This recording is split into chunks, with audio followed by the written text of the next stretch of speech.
Lihat kekuatan TNI, Deddy Corbuzier teteskan air mata ke Menhan Prabowo Subianto.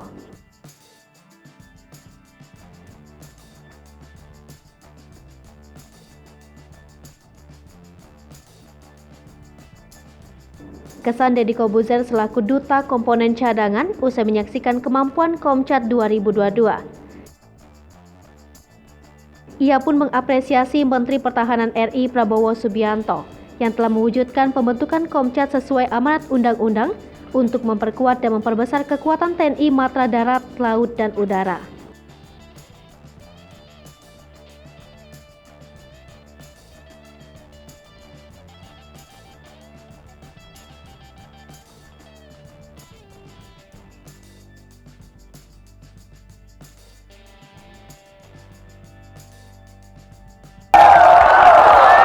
Ini adalah kita angkat sebagai Duta Komponen Cadangan.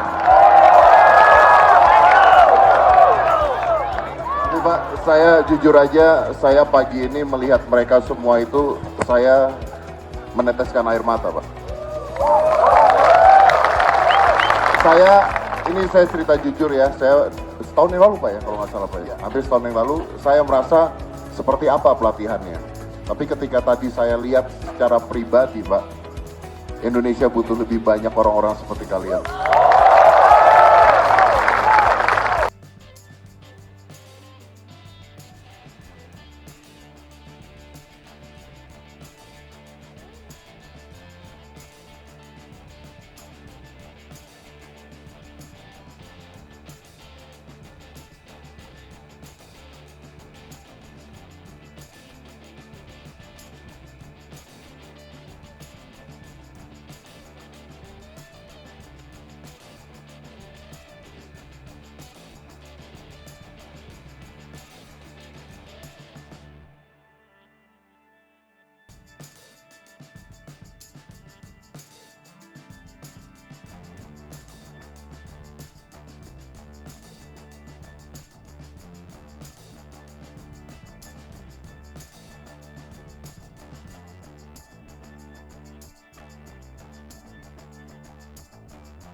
Hai pemirsa Seripopo TV, jangan lupa komen, like, dan subscribe, serta tonton terus berita-berita terupdate lainnya ya.